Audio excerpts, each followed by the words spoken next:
तो खबर आसी बरा जो घुगु इडली मिलूला 5 टंकार तो सहीटा बर्तमान 7 टंका 50 पैसा कर दिया जाइए। ये सब होउची कौन तो आपण माने सीधा सड़क भाव जानी बर्तमान युद्ध फल तो एलपीजी गैस रो बुकिंग बंद करा जाई देथिला। तो एलपीजी गैस बंद करबा फल तो स्टॉक कम होबा हेतु तो एलपीजी गैस बुकिंग हो नथिला आ जो भी जति भी स्टॉक थिला तो सेटा अधिक रेट रे बिक्री होउची। जो माने मार्केट रे टिफिन सेंटर खोली चंदी जो माने टिफिन बिक्री करंदी तो जो माने घुगुनी बरा चॉप एमिति बिक्री करंदी से माने तांकर दर बढ़ाई दैचंदी।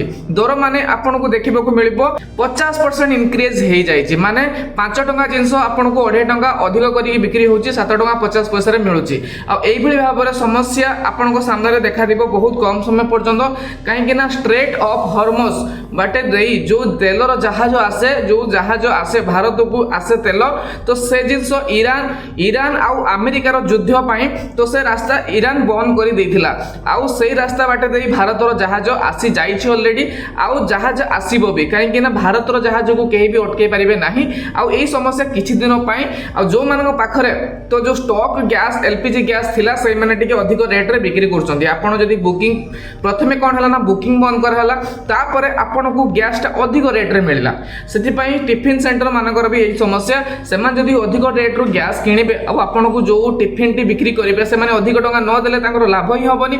सेति पई बाध्य बाधकता हिसाब रे जो माने किनि के खाइबार अभ्यास अछि जो माने सखाळू सुविधा निय हिसाब रे खांती तो सेमानु खाइबा को पडुची। आउ एई सब जिंसर समस्या रो आपण किपरि बाहरिबे देखंतु आपण नॉर्मल जदी घरई कोनोसी अलगा इंधन माध्यम रे रोसे करूचंती तो आपण माने सीधा सळक मार्केट रो जिंस किनिबे आउ निजे बनेबे निजे खाइबे सेथिरे आपण को ना एक्स्ट्रा चार्जेस देबा को पड़िबो ना आपण को एक्स्ट्रा पे करबा को पड़िबो। आउ हां एई जो समस्या बेसी समय पाहि नु बहुत कम समय पाइ सीमित सेथि पई तो आपण धैर्य धरि रहंतु आउ ए समस्या रो समाधान भी हे जिवो। आउ गैस आपण जति रेट रे पाउथले एलपीजी गैस सेति रेट रे आपण को मिलिबो।